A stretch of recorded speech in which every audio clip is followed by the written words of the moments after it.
Second podcast. First of all thank you for the previous feedback. And आज के जो guest हैं हमारे, बिलीव मी, इनका जो प्रोफाइल है मैं तो सुन के सरप्राइज हो गया कि कैसे कैसे माइलस्टोन उन्होंने अचीव किए हुए हैं, और हमें आपको उस वेवलेंथ को मिलने का, उनके साथ उस नॉलेज वे में बैठने मौका मिल रहा है। Literally great experience. Doctor Raj Singh, he is VC of Bennett university. इससे पहले he was VC of Jain, VC of GD Goenka university, VC of MIT Jaipur, VC of MIT Gwalior. अब जिन्होंने इतने इंस्टीट्यूशंस के अंदर इतना एक्सपीरियंस लिया हो, डेफिनेटली बहुत कुछ है जो हमें आपको सिखाने का चांस देगा।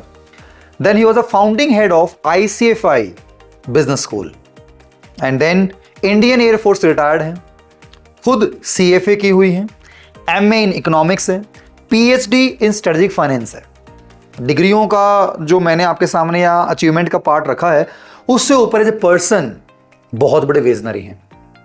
सो आज आपके बीच में इस कंटेंट को हम लेके आ रहे हैं, एंड आई होप कि आप इस चीज़ को इनकैश करें और शेयर करें, प्रमोट करें, और आपको कुछ भी लगता है टू ऐड ऑन कमेंट कीजिए। और अब हम रियल स्टार्टअप को, एंटरप्रेन्योर्स को, फाउंडर्स को भी लेके आ रहे हैं। तो अगला पॉडकास्ट जो होगा उसमें हमने SRCC के एलुमनाई, जिन्होंने 100 करोड़ के वैल्यूएशन की कंपनी खड़ी की है, 2015 पास आउट के जो स्टूडेंट रहे हैं, तो ऐसे इस कम्युनिटी बिल्डअप के अंदर आप जुड़ना चाहते हैं तो मेक श्योर अब आपको जस्ट अपने पैशन को फॉलो करना है। चाहे आप गिवर हो या टेकर हो, किसी भी साइड में आप आ सकते हैं। And let's make India a great nation, healthy nation, happy nation. Enjoy the podcast. All these things were removed. Like MRTPC became CCI, Competition Commission in India. We used to have those phones point to point. You just rotate a handle, and somebody other hand will pick up, and then you shout at top of your voice, and you can talk to them. Point to point communication. In 80s. This was in 1983-84. In engineering, for example, everybody used to call BE degrees, Bachelor of Engineering, and somewhere around 1990s, all switched over to BTech. Now, what happened between BE and BTech? We had enabling technologies coming into it. So my message to students, parents and relatives would be, please see the aptitude of the child and then help them to the street. How to solve problems of traffic in Delhi, for example. It's a real problem. Now this doesn't belong to only engineers and management graduates. People from environment, from law, from management, everybody can come together and find a solution to this. And this will help the society. And you would remember in 2011 census, Haryana had the most adverse ratio of gender. 836 girls for 1,000 boys. And somebody even commented lightly that Haryana is a male-dominated society, and therefore Khap Panchayats decide the fate of the village. The men do not want a girl child. A simple statement, I felt very offended. So we sanctioned a project to our students, formed 2-3 groups, coming from different disciplines. I said, let's take 5-6 villages as a sample and carry out a survey. Who is responsible for feticide? The girl children's feticide. Foreign collaborations which I have forged with Bennett University are world-class institutions. Just to name a few, we have collaboration with University of Cambridge, University of California, Berkeley, University College London, and Babson. Babson known for entrepreneurship, #1 college in the world. 2 types of jobs will survive, where you are made to think and you're doers. Thinkers and doers will survive, everybody else will vanish. Students worry too much about what should not. Marks and the grades. This is the least important thing in life, in fact. बहुत कम ऐसे podcast होते हैं जहाँ पर हमारे पास experience को जब हम लिस्ट आउट करते हैं तो उसमें एक बंच जो आप तक पहुँचना चाहिए वो निकल के आ पाता है। एंड बिलीव मी, आज का पॉडकास्ट बहुत स्पेशल जाने वाला है, एंड प्लीज़ इसको एंड तक जरूर देखना, because today's guest have experience in different universities plus in Indian Air Force and with the policy makers. So आज जो थीम हम लेके चल रहे हैं कि where we are lacking, where we are going, what we need to have to work on Indian youth system. So आज हमारे लिए इस टॉपिक पर बात करने के लिए डॉक्टर राज सर अवेलेबल हैं। Hello sir. Thank you for having me. जो यूथ सिस्टम को आपने देखा है from your school days, from your college days, और आज जो आप इतनी बड़ी यूनिवर्सिटी को रन कर रहे हैं, तो उसके बेस पर आज इंडिया 2025 में कहाँ पर है, कहाँ जाना चाहिए, उसको लेकर हम आज पॉडकास्ट करना चाहेंगे जी। तो मैं चाहूँगा स्टार्टिंग में एक बार आप अपने एक बार जर्नी के साथ हम शुरू करते हैं कि आपने कैसे सफ़र स्टार्ट किया और यहाँ तक के पॉइंट के ऊपर फिर हम बातचीत शुरू करते हैं। So thank you for having me, first of all. My journey started way back in 1981. Okay. About 16.5 years of old, and I done my pre-university I joined Indian Air Force at that time, In 81. 81. Okay. I just completed in July about 44 years of work. And after joining Air Force, barring the first year where I underwent training, I continued my studies. So did my graduation, did my post-graduation, then CFA while being with Okay. Air Force. And I left Air Force premature. Okay. I was around 30 years old that time, and then came to academics. I didn't have the formal education in world-class institutions. Okay. So I studied in government schools in Haryana as far as my schooling is concerned. And then universities, mostly as correspondence or private student, I used to call it. And then joined Air Force. So my learning has been mostly from real life. And then I left premature. I was around 30 years old. I became head of a business school at the age of 31. Oh. Without seeing a business school. Forget about studying there. And that was something which I think I attribute to my institution where I studied from. It was my own alma mater. I joined after. Because of Air Force background also? Yeah, that experience they count. Plus, I had studied from the same institute. So I joined my alma mater, in fact. So I think that common bond was what was working. And then after working for about a year at the head office of ICFI in Hyderabad, I set up ICFI Business School, which is now in Gurgaon, IBS Gurgaon, as the first head of this. This was in 1995. Okay. And then 1998, I left ICFI Business School and came to Amity institutions. I joined as associate professor there in 1998 and worked there for almost 15 years. And my last assignment was Vice Chancellor with Amity University, Rajasthan. Okay. 2012, I left them. And then after you become Vice Chancellor, normally you get bound by the tenures. Different states have different tenures for Vice Chancellors. So I started a couple of universities from scratch. I was second Vice Chancellor in a few universities. I think Bennett is the only university where I'm fifth or sixth Vice Chancellor. Okay. Otherwise, I have been only first or second. As a founding member. So this is my sixth university Vice Chancellor, and two of them were concurrent, like Amity Jaipur and Amity Gwalior. So total 5 tenures I have had. I completed 15 years of Vice Chancellorship in February this year. That's about it. And I'm here in front of you. The reason to switch from defense to education? I think out of my 15 years of tenure in Air Force, I spent good 6 years in training establishment of Indian Air Force. Like Air Force Academy was my last posting. And I come from a family of teachers. You will be happy to know we have 18 teachers in my family. So eventually I had to come back to the same profession. So it's in our DNA, in fact. So I came back to the same profession. The first discussion I want to know about your observation, like you joined from 95, the academic journey in the different universities. 1994. 1994. Yes.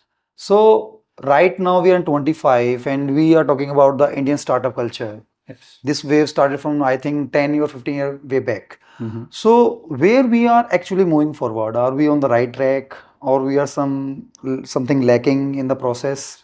I want to know that point, because when I talk about on routine basis, we use Google, Facebook, Apple, Microsoft, all belong from the USA background. Right. That wave that started in that era in 1940s, 50s, 60s.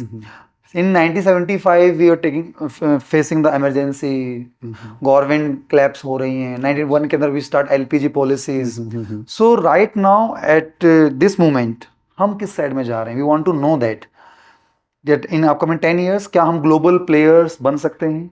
So इसको समझने के लिए let's trace the history. Yeah. Starting from 1990s. As you mentioned that 1992 we opened up as an economy. We were not prepared for this in many ways because when the multinational companies entered, we used to have very small size companies and they could not take on the large companies coming from abroad purely based on economies of scale they enjoyed. And we as a country had kept our companies small. We used to have a regulatory framework. I don't know if you know about it. We used to have MRTPC, Monopolistic and Restricted Trade Practices Commission, which used to control the size of the company, that they don't become monopolies kind of thing. So what happened when businesses wanted to grow, businessmen wanted to invest, they set up many small companies. And small companies, you will agree with me, do not have economies of scale. And therefore, the cost of production of service and goods becomes very, very high to the multinational companies. That was one. We used to have an act called FERA, Foreign Exchange Regulation Act, that restricted the money crossing the boundaries of national boundaries, and therefore we shot up resources, financial resources. With reforms coming in 1992, all these things were removed. Like MRTPC became CCI, Competition Commission in India. So it looked at competition in a very different light. FERA became FEMA, Foreign Exchange Management Act. Depending on the need and convertibility of currency came in on capital account and the operating account, and that allowed free movement of financial resources across the national boundaries. India played a very important role in the Y2K problems, where when 2000 came, all our computer system world over were tuned to two-digit kind of numbers like 91, 92 and so on. With 2000, again 00 came. So the whole computer system had to change. Indian software engineers played a very important role globally in solving the problems. But when 2000 came, all these projects vanished. Business on internet, outsourcing, complete sourcing, where India played a very important role because of English-speaking educated population and slightly less expensive. We also had economic environment changing. So if you look at economic environment, tracing back from maybe pre-independence era, we had from agriculture economy, we moved to industrial revolution, like industry 1.0, 2.0, 3.0. Today we are witnessing industry 4.0. So industry 1.0 meant where agriculture was the main source of income for the people. And the source of energy used to be steam engine, steam energy. I'm sure you must have seen the trains where you used to have those steam engines, which was running on coal, which is not very environment friendly. And the means of communication was post and telegraph. I'm sure you must have seen the inland letters and postcards which used to use, but nobody uses them. And then second industrial revolution talked about fossil fuel as the source of energy and telephone as the means of communication. Now telephones, if you look at again, there's been range kind of thing. In 1981, when I was posted in Arunachal Pradesh, we used to have those phones point to point. You just rotate a handle and somebody other hand will pick up and then you shout at top of your voice and you can talk to them. Point to point communication. In 80s? This was in 1983-84. Okay. I've seen those times in 1990s, mid-1990s, where 1 minute call from Hyderabad to Delhi used to cost me 65 rupees. Now 65 rupees today you can talk for hours together. Exactly. So that revolution has really happened. So the third industrial revolution came in, the means of communication became internet. And the source of energy became renewable resources or green energy as you call it. Hydel power, solar power, those kind of concepts came in because fossil fuel reserves were depleting. And every country wanted energy security. And therefore, more reliance went on to green energy or renewable source of energy. You also put unconventional kind of source of energy. And the fourth revolution set in somewhere early 2000s. Fourth revolution, industry revolution is characterized by not source of energy and means of communication. It's more horizontal. Fourth industrial revolution led to convergence among physical, digital and biological worlds, which means it cuts across disciplines. And that's where you started looking at multiple disciplines together. Till then, we were focusing on single disciplines. Specialization was the order of the day. It is no more, in fact, it's no more. More disciplines, more able to integrate, more sense you can make out of it. Today, we only talk about Industry 5.0 and 6.0, where emotions will be playing a role. Technology is there where you can predict how will you behave maybe a few months from now or a few years from now, and then what will be required for you to be contextual in the changing environment. That is talked about Industry 5.0 and 6.0, more emotions based, behavior kind of based. Cloud computing, all those are the part of Industry 4.0, and they are playing a major role in the way we do our business, we live and we even behave. All these things are driving it. So this is how it has happened. And then the real landmarks in higher education were 2014 onwards, I would say. Something happened in 2014 where India became signatory to Washington Accord. Now, Washington Accord means it is a accord of various countries where if you are accredited in your home country, you can move freely from one member to the member country without facing any problem. Otherwise, what happens when I go with a qualification, let's say US, for example, some kind of equivalence has to be set in. Now, that requirement is not there if you move from one member country to other member country. Washington Accord started with 4 countries in 1989. This was mainly for engineering education. And gradually, with passage of time, more and more countries became members, and other disciplines also came in. For example, management came in, pharmacy came in, design architecture came into this. All professional programs came under the purview of Washington Accord. In 2014, we as a country became members of this. Okay. And National Board of Accreditation on behalf of India signed the accord. The treaty. Since then, what has happened, paradigm shift came was, we are now following outcome-based education, which was not the case before this.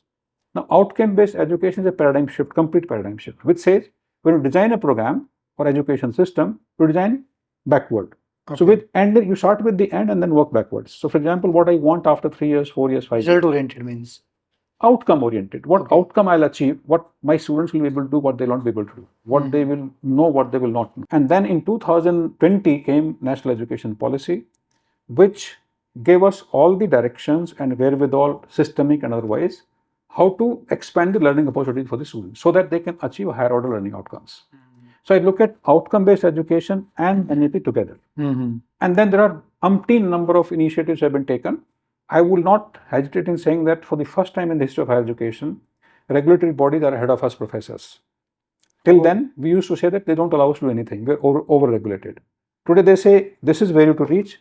You decide how you want to reach it. Full freedom is with the professors, academic institutions. Okay. And you would know that immediately after COVID went, 2021, up to 40% delivery of education could be online even in the regular programs. And this is going to stay. Education will be given 3 parts. First part is theory, which will largely be online. It means it depend on the online mode. See, there's a logic in this. One, that online delivery is convenient, is suitable for that. We have seen during the COVID. Second, why should any student learn from one single professor? They have 10 options. They choose best in the world and learn theory from there. Are they so much mature to make the routine on No, the maturity has to come in. So the second part will be where they come to the campus. They come to the campus to attend laboratories, to apply the concept they learn in theory, to talk to the professors, to talk to group mates from the class, talk to faculty members, something where you can't do online. Third part of education delivery will be on the field, where the students will have to be with the industry, community and the society. Identify the problems and start finding solutions to that and provide solutions. These 3 parts will constitute the education times to come. So, in summary, what will happen? Input of online will continue to be around 30 to 40%. The government has made it equivalent. So, regulations are in place. Nobody can deny this. The third thing is that the time which you save as a student and faculty by going online contents, you will be spending in industry. So, you'll be more applying in day-to-day kind of life. And your focus will shift from learning theoretical concept to solving problems of the client organization, society, community, wherever you see it. So focus has to be on problem solving. This is where we stand today. And that's also the central message of National Education Policy 2020. One blunt question I want to ask on this. Like you are running a private institution. Yes.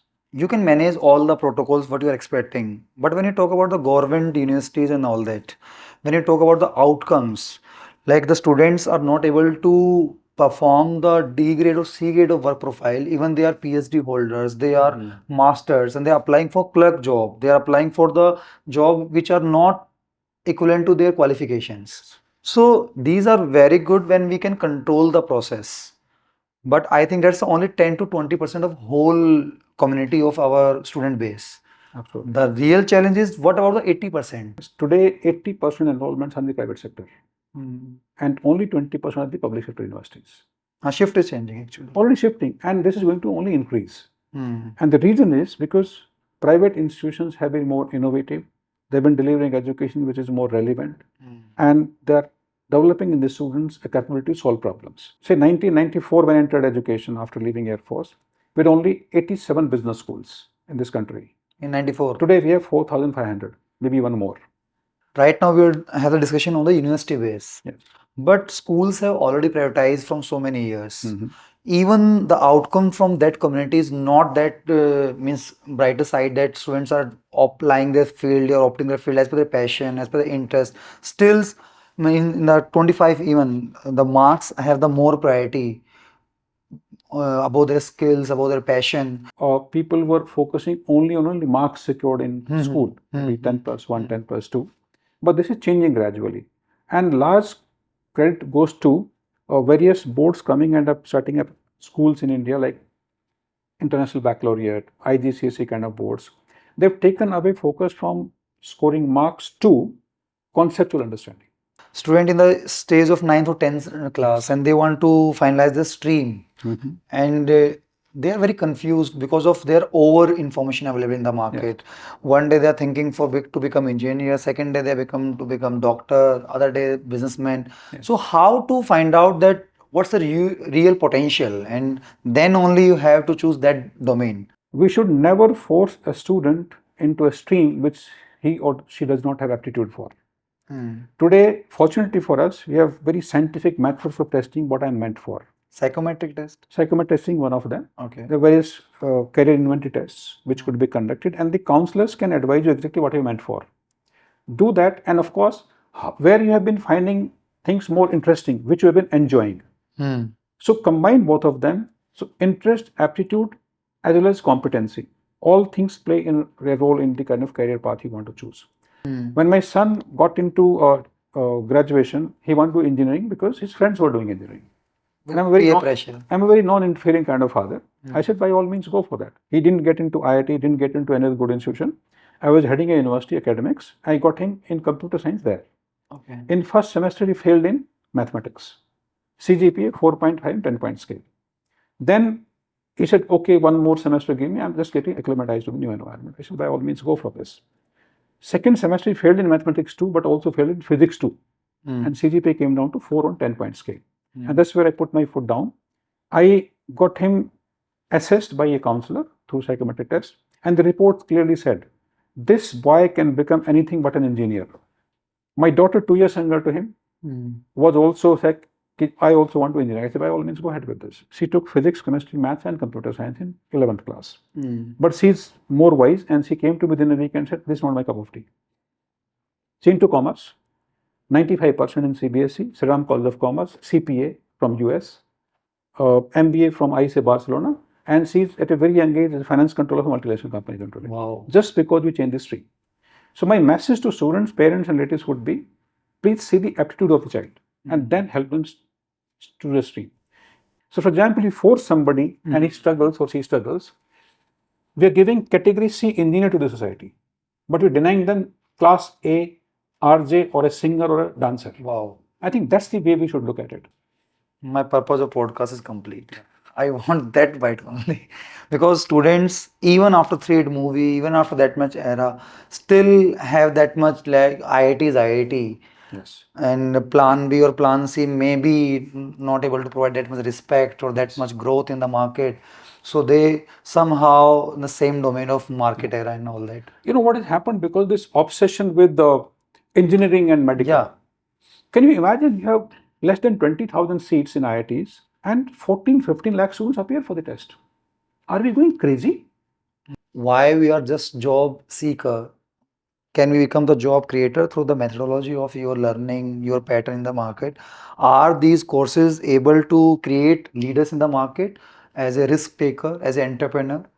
Or are still in the line to get the good job in the Google, Microsoft, Facebook? So I want the ground report of that part as per your observations. To learn from how Google, Apple kind of companies came into existence. They came from university system basically. But if you look at before 2020, or when the new national education policy came in, we were following a British Raj kind of system of education, more Macaulay system of education, which was meant to produce only clerks and not leaders, not thinkers. Now that kind of system has been now done away with. I'm a very great fan of the National Education Policy document. It's a very futuristic document. It's telling us that break from the past, where I undertake research which is focused on certain problems of the society. Till 2020, what also happened was entire research, whether it was PhD or any funded research, publications, writing books, any form of research was only academic research. Publish a paper and forget about it. Publish a thesis, forget about it. Unless that research solves the problem of society, that research is meaningless. Exactly. You spend only money on that. You don't get any money out of it. So then from academic loop, which you call, where research is mandated to improve the quality of education. So you research, develop new concept, test in the industry with consultants training, bring back the enrichment to the classroom, and the quality of learning goes up. You need to move beyond this. You go further to innovation loop. Research converts data information into knowledge, and in the process consumes money. and keeps on consuming. There's no limit to this. You can keep on spending money as much as you want. But unless that knowledge is of some use to the society, it's meaningless. So the real game is how to convert knowledge back into money. And this can happen only through innovations. So research has to go to innovation, and then innovation has to solve the problem of the society. And this is one of the major recommendations of national education policy. Extending research to innovation and practice or entrepreneurship. Once you do that, ecosystem of entrepreneurship will automatically evolve. This is what's happening in the institution these days. Number two, the government is also supporting the initiatives of universities in the form of sponsoring incubation centers, giving them right kind of funding, giving them right kind of mentoring if required. This whole process will increase ecosystem of entrepreneurship as happened in, let's say, MIT kind of universities, the years you were mentioning when all these great companies were born out of. Right? So innovation has to take place in the university campuses. Okay. The third thing which would happen is that are edtech companies which mentor students from outside. This will deliver a module for you on entrepreneurship, will deliver a module on your skills, and they go away then. EdTech companies or that matter any other skill-based companies have to be incubated on the campuses. They have to work with the faculty and students 24/7. Then only they can make an impact. Number four, we should remember is that there's a lot of noise about skills. Skills are important, but skills should not come at the cost of education. Okay. The subtle difference, skills are meant for a short term. For example, in today's environment, skills become outdated after 6 months or 1 year. You have to learn new skills. Education is for life. And therefore, skill and education both have to go hand in hand. Not at one at the cost of another. And therefore, skills have to be part of education delivery process. So when I said that 1/3 of time they have to spend in the industry outside the campuses, when you work with the people who face those problems, automatically skills will come into you. Technology skills will come in, entrepreneurship skills will come in, group and leadership skills will come in, communication skills will come in. You have to become more creative and innovative. Empathy has to come into you. Human values have to come into when you interact with the rest of the world. So this happens only when you're made to interact with them and not kept in isolation in the classroom or the four boundaries of the classroom. So that kind of system is going to be the relevant system. To take a feedback or advice from your side, we started an initiative by the name of the Startup Tank. Yes. When we are allowing the student of 9 to 12 to create a team of their batchmates, Yes. and they have like the real Shark Tank where they have to get the funding from the investor, but school going students are getting the exposure, means how to address the problem, how to work in the team, how to find out the feasible solution on that point. Right. And we initially complete the first event in June only. So I want to know, is this helpful to get that outcome for the business acumen or the leadership acumen? Are we on the right track, or we have to take some points to address and we have to add on in the upcoming event? I was just beginning to happen, but a long way to go. The only way to promote entrepreneurship culture or innovation culture in schools as well as higher education is to make students coming from different disciplines work together on a common problem. See, look at the real life situation. Look at a company where a new project is being launched. You don't have person from the same discipline. You have people from different disciplines coming and working together for the same problem. Can we simulate this situation in the academic institutions? So, for example, identify a real life problem. How to solve problems of traffic in Delhi, for example. It's a real life problem. Now, this doesn't belong to only engineers and management graduates. People from environment, from law, from management, everybody can come together and find a solution to this. And this will help the society. This kind of real life projects will have to be given to be solved in the academic institutions. This can happen through capstone projects, for example. Capstone by definition is a multidisciplinary project where students from different disciplines work on common problem. Single discipline projects will not give any solution. They are only to reinforce the concepts. But traditionally, if you look at in our institutions, the culture of capstone projects is not there. One student working on a problem will not be able to have a perspective which is real life. It's only theoretical. So I think the solution lies in every student on the campus, irrespective of which discipline you belong to, are made to work in a group which is consisting of students from different groups and work on a common problem. I can give you examples from my own experience. In 2013, we were facing a problem in Haryana. I belong to state of Haryana. And you would remember in 2011 census, Haryana had the most adverse ratio of gender. 836 girls for 1,000 boys. It's an alarming situation, I would say. Sociological imbalance. And the students were worried, and somebody even commented lightly that Haryana is a male-dominated society, and therefore panchayats decide the fate of the village. The men do not want a girl child. A simple statement, I felt very offended. So we sanctioned a project to our students, formed through 3 groups, coming from different disciplines. I said, let's take 5-6 villages as a sample and carry out a survey. Who is responsible for feticide? The girl children's feticide. Is the men or the women in the family? Believe me, on day 1 they came back and said, men love the daughters and granddaughters. It's the mother and the grandmother don't want a girl child. So first myth was broken. It didn't stop there. I'm telling you the beauty of these kind of projects. The same year, Haryana government was going for local body elections, and they prescribed for the first time for the head of the panchayat, 10th class and 8th class will be mandatory for men or women candidates as academic qualification. Before that, there was no academic qualification prescribed.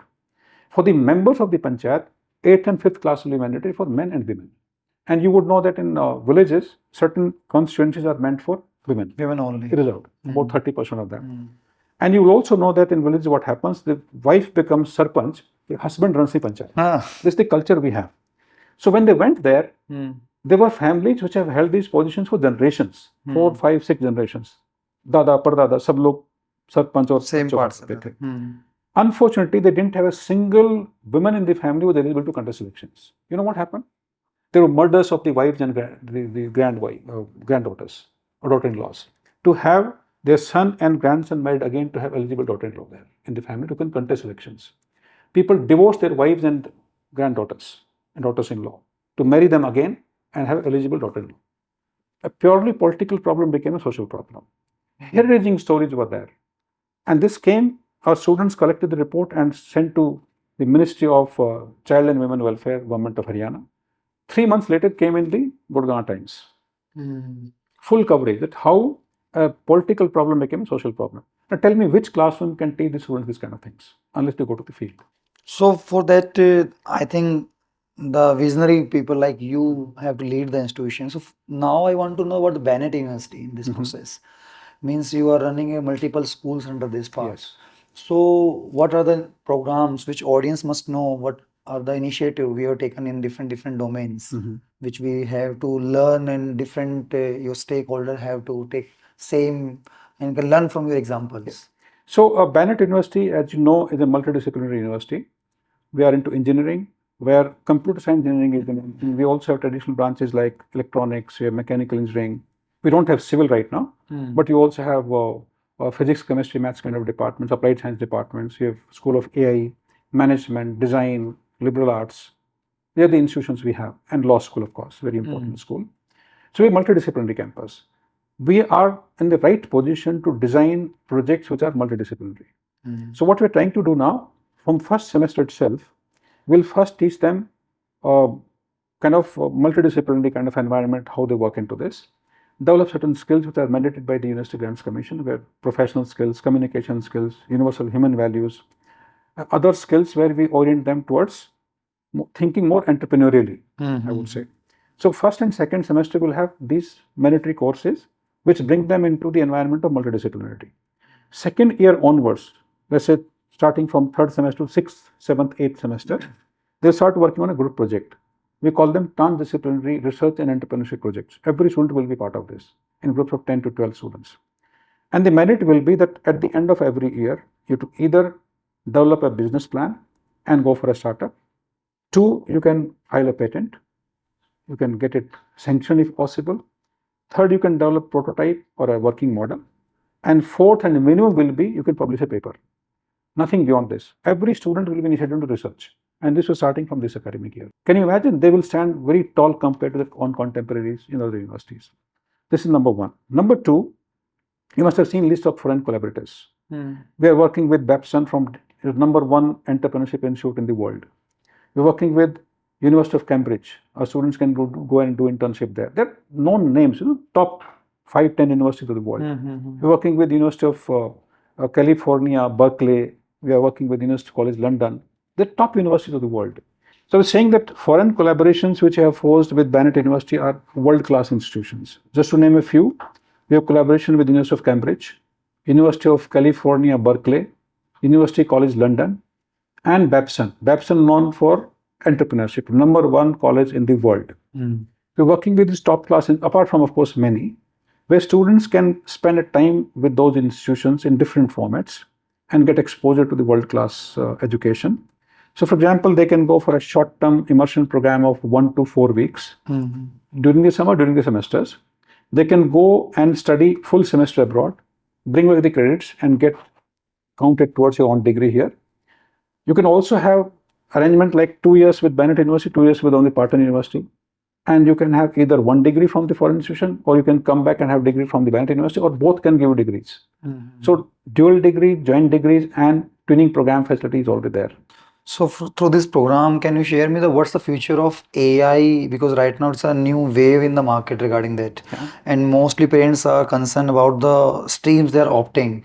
In the future, maybe AI can vanish all their learning and all that.